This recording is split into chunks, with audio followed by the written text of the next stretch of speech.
And one very fundamental distinction to start with is the current internet infrastructure, which is I would call the current interlogos infrastructure, like how stories flow. The logos currently is mainly intermediated by Web 2 infrastructure, which is all, without exception, monologues-centric.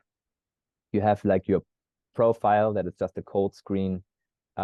People can find you as like a semi-public or a fully public, and I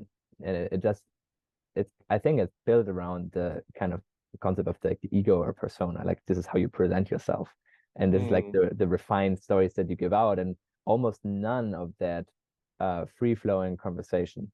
So Eric Weinstein talks about this, that our current landscape is everything is on script. Like you never see a politician think out loud, right?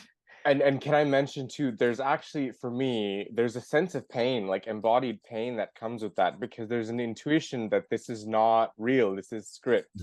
Yes. Right. Yes. And even if there's wonderful Twitter accounts and there's wonderful things, but even in that context, there's still a distance that doesn't feel warm. It still feels very cold and detached. Yeah, there's a gap between this and what it means to be human in my book. Yes. And this gap now is trying to be filled by Moloch with AI, which is like it's not the right step to have like your AI companion instead of talking to your neighbor and stuff like that. But I just want to mention, but this is what, Twitter, for example, is a wonderful place, and so is Substack. And it's a lot of places where stuff in terms of vision and culture can be generated, as long as it's in service of actual vision. But what is hard to explain is that even with all of this, there's a sense of gap, and there's a sense of pain and discontinuity that occurs. And that, again, in terms of vocabulary and the language, that can be hard to describe, of why, even though there's these platforms, and there's good elements to it, fundamentally on a deeper layer, it still is very painful. It denies some element of curiosity and humanity that's really important. Yeah. So if you watch my Age of Miracles video, I talk about this stuff, right, as like the instrument in the music. So it's not like Twitter is a totally useless instrument. You can play amazing music on that. But what would happen if we first think about or feel into like what is the music that we really want to play? What are the aspects of that music? And then from there we start to design an instrument that is fully designed from that place to serve that type of music. So it's like Reddit was good enough to pull off the GameStop miracle, but it was thoroughly out of tune with really what the potential of that symphony really was. So that's kind of like my response when you say like Twitter is a great tool. Yes, it is. But it is great to the extent that the culture tries to fit in that thing that doesn't really fully fit in there. Right. Right. So how would an instrument look like that is from the ground up, conceived from the place of like, how do we want to live? How do we want to communicate? How do we want to feel? Like what future do we want to create and all of that stuff? And what is the right relationship between vision, culture, and strategy and all of that stuff? So project liminality is an answer to that. But like the main shift that's happening is Web 2 and Blue Church, as Joan Hall calls it, like this all broadcast media, it's all monologues-centric.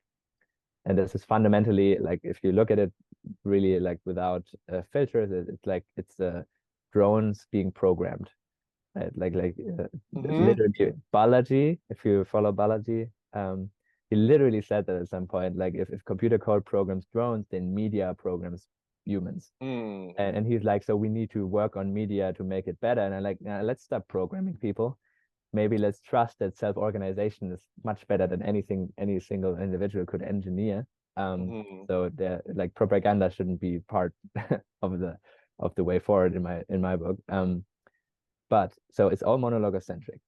Project liminality is like, or said differently, if you grab like an indigenous person that is not exposed and kind of changed by contact with our culture, so it's kind of this innocence, let's say, of just viewing through their eyes how we behave, which is exactly the book Sand Talk. Like if you're curious about that, like the Sand Talk is perfect to see how an indigenous culture looks at us. It's like, what the fuck are they doing, you know? Right. So if you, and that's like a small thing I need to share. Like I was on a conference a few months back where there were like indigenous people meeting AI researchers and crypto people. Like was ancient technology meets new technology. It was so phenomenal because there was like the head of a tribe from the Kogi from Colombia. And after like an AI researcher gave this talk about singularity is near and there's no way around it, but it's probably it's dystopic, but we just do it anyway. It was a weird talk, like, but something you hear a lot from AI researchers actually. Um, and then this indigenous tribe leader came up on stage and asked him some questions. And the first question he asked was like, "Did you ask the Great Mother for permission to do this?" And it was just everyone was like, "Yeah, fuck yeah!" Like it was just so obviously the right question to ask. But this is Right. something that this perspective is so hard for us to even conceive, right? Like Right. I wouldn't, for me, it wouldn't obviously be a meaningful question, but for him, it's the first question to ask. Like, did you ask the Great Matter for permission? Mm-hmm. Um, so I simulate like in my thought experiment. Imagine taking an indigenous person and showing Web 2 or the Blue Church to that indigenous person. I think the first question he would ask is like, "Where's the campfire? Where do you exchange your stories?" Right? Like, this is just a whatever, like a piece of metal that you're looking at or a glass. Like where are the conversations with the other people? And yeah, they happen somewhere, but increasingly less, and it's more like uh, to me it seems like a matter of time. Like in the perfected Molochian machine, there won't be any meaningful dialogues anymore because that's like kind of antithetical to the machine, yeah, the Molochian machine, the structure. So it's kind of like, okay, let's go from the monologue-centric and go back to dialogo-centric, but also make use of the monologues because the monologues is very powerful. So you can talk to millions of people, billions of people at the same time. Like this is insane. Like the potential is ridiculous.